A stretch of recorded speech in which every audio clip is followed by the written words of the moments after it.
Welcome to the deep dive. Today, we're embarking on a journey into something really personal, often complex, Hmm. understanding gender identity. We've got these, well, illuminating personal narratives. Yeah, firsthand accounts. Exactly. Giving us a direct look into how people discover they're transgender. So the goal really is to explore just how diverse those paths can be. Hmm. The timelines, the experiences. Right, offering insights for, anyone curious about this whole process. And what strikes you right away, looking at these stories, is how they kind of push back against that common idea. You mean the idea that it always happens in childhood? Yeah, that it always involves like very specific gendered toys or behaviors. Mm-hmm. These experiences are, well, much broader than that. Absolutely. Let's start there with how some early experiences didn't really fit that mold. Okay. One person, they recall, I didn't grow up as a tomboy or anything, Uh-huh. and I was never really raised to associate toys with gender. They played with everything, Legos, Right, Barbies. didn't see a difference. Exactly. Not until school, when that whole toys for boys or toys for girls idea came up, it really challenges those stereotypes. It really does. It shows that, what a kid plays with isn't some crystal ball for their future gender identity Yeah, it's not that simple. and their lack of awareness about those gendered expectations early on. It suggests maybe a more fluid experience that doesn't fit neatly into those boxes we often assume. It makes you think how ingrained those societal ideas are. Definitely. And how many people just don't fit them neatly, especially from a young age. And building on that, we also heard from someone whose discomfort wasn't about toys, but about um, puberty. Ah, yes. A resistance to the physical changes. A profound resistance. They mentioned like physical fights, wishing they could magically stop it from happening. Wow. But it wasn't like they knew why then. Not a clear, I'm a boy feeling, just this deep unease. That right there, that early resistance, even without the words for it, it speaks volumes about that internal feeling of, well, incongruence. It's a mismatch. Exactly. A visceral reaction against the body changing in the expected way. It hints at something deeper that wasn't consciously understood yet. That feeling, is that what people refer to as dysphoria? Often, yes. That sense of unease or distress from the mismatch. It shows the journey isn't always about knowing what you are from day one, but sometimes it starts with knowing what you aren't. That makes sense. Which brings us to these delayed or unexpected realizations. This one story. Mm-hmm. Someone remembered imagining being a boy, even gave themselves a boy's name as a kid, Okay. but then just kind of forgot about it. Didn't think much of it again for a long time. It just resurfaced later. That's fascinating. It really highlights how these early feelings or, imaginings might not click right away. Like a seed planted early on. Exactly. Mhm. It needs time, maybe the right context, the right language, or maybe societal stuff pushes it down for a while. So it's not always linear. Not at all. Moments of clarity can fade and then come back stronger later. Then there's the experience of puberty hitting and just boom, unexplained depression, feeling wrong in your own skin. Yeah, puberty is such a huge catalyst for many. Those physical changes can really amplify any existing dysphoria. Even if you don't know it's dysphoria yet. Right. The body sends these strong signals even before the mind fully processes, okay, this is about gender. We also heard about navigating sexuality alongside all this, someone insisting they were straight even though they were attracted to women. Ah, yeah, the intersection of gender identity and sexual orientation, it can be confusing. Because they're separate things, right? Gender identity is who you are. Sexual orientation is who you're attracted to. Precisely.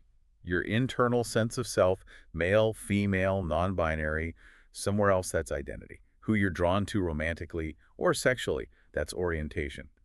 And figuring one out doesn't automatically mean figuring the other out at the same time. You can be figuring out your identity while also being confused about your attraction, or vice versa. Absolutely. There can be a lot of internal conflict trying to reconcile those pieces. Okay, so then there was this really pivotal moment for one person, age 15, a workshop. Yes, learning about transgender people for the first time. And being baffled, I think was the word, by a trans man. Seeing someone assigned female at birth, presenting masculinely, that was a catalyst. That kind of exposure can be huge. Seeing someone living authentically, it can shatter your previous assumptions. And give you language, maybe? Exactly. Language and a framework for feelings that might have felt, totally confusing before. And the exploration often moves online, right? We heard about someone doing, quote, ignorant searches about transitioning. Ah, yeah. We've all been there with initial searches. And discovering non-binary genders on Tumblr, the internet playing a big role. Oh, definitely. Yeah. Access to information, finding communities, seeing diverse experiences. It's crucial, especially if you feel isolated offline. Finding terms like non-binary can be validating. Hugely validating. Gives a name to experiences outside the strict male-female binary. A place to belong. What about the more, maybe unconscious exploration? Playing male characters in video games, writing stories with male leads. Yes. Those seemingly small things can be really significant. Like trying things on. Kind of, yeah. Yeah. Exploring different gender expressions in a safe, private space. No judgment, no pressure. Just seeing what feels. Right, what resonates. There was that lovely little anecdote, too, about feeling like a male knight wearing a specific shirt. Right. Just a regular shirt, apparently not even particularly masculine. But it sparked that connection. Exactly. Those unexpected moments of congruence, where something external clicks with your internal sense of self. They can be powerful little affirmations. The journey also involves grappling with the physical side, the body discomfort. We heard about someone being interested in binders, Chest binders, yeah. but then feeling guilty, denying they could be trans, and settling for sports bras as a compromise. That really shows the internal conflict, doesn't it? Yeah. Wanting relief from dysphoria, but maybe fighting internalized fears or denial. It's a negotiation. It is a gradual process of acknowledging the discomfort and figuring out how to address it, step by step. And the labels people use can change too, right? Towards the end of high school, someone used a gender for a while, Yeah, finding some comfort there. but then later realizing masculine pronouns felt better. It shows it's not always a straight path to one answer. Definitely not. Language evolves as self-understanding deepens. Trying out different terms, different pronouns, that's a totally normal part of figuring out what feels authentic. It's refinement.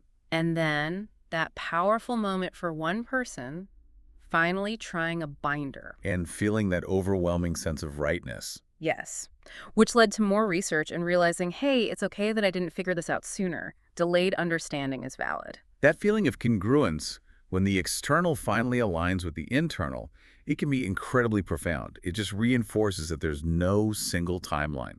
You have to listen to yourself. We also heard from someone who didn't even consider being trans until their mid-20s. Yeah, and why? Because the main story they'd heard was all about intense early dysphoria and wanting to transition immediately. Which wasn't their experience. Right. And it shows how those dominant, sometimes narrow narratives can actually prevent people from recognizing themselves. If your story doesn't match the main one, you might think, oh, well, that's not me then. Exactly. We need broader, more inclusive understandings of what being trans can look like. The absence of severe early dysphoria or not wanting a full medical transition right away, that doesn't make someone any less trans. And that same person talked about the frustration of being misgendered all the time. Even when not wanting, say, hormones. But considering top surgery, specifically to lessen that social dysphoria, It highlights the difference between medical transition and social transition. For some, certain physical changes are less about internal body feelings and more about how they navigate the world, how they're seen. wanting people to just use the right name and pronouns. It's fundamental. Being misgendered constantly is draining. It's invalidating. So sometimes medical steps are considered partly to align how society perceives them with who they are. It seems so unfair, though, to feel you have to change your body just so others see you correctly. It's a complex reality for many, yeah. And finally, one source just puts it plainly. There's no official method to figuring that out. Perfect summary. Yeah. It's personal, it's varied. And another source mentioned how compiling stories helps people who are questioning, which is exactly what these narratives do. Absolutely. Sharing experiences provides validation, it provides language, maybe companionship on the journey. You realize you're not alone in feeling this way. Okay, so let's try and summarize the key takeaways here. Right. The journey to figuring out your gender identity, it's rarely, straightforward, not linear. Definitely not uniform. It might not involve those classic childhood signs people expect. Realizations can come later, adolescence, adulthood. Triggered by different things, information, internal feelings, physical changes. And crucially, not having intense dysphoria from age 4 or not wanting every possible medical intervention. That doesn't invalidate someone's identity. Not at all. These stories really show the huge range of valid trans experiences. They really expand our understanding, challenge those simple stereotypes. It's a journey of self-discovery, and it looks different for everyone. Which leads us to a final thought for you, the listener. Think about all the ways people come to understand themselves, gender, sure, but also sexuality, passions, belief. All the core parts of who we are. What assumptions do we carry about how those journeys should look? And maybe, how can broadening our understanding make more room for everyone's unique experience? That's something to reflect on. Definitely. Thanks for taking this deep dive with us today.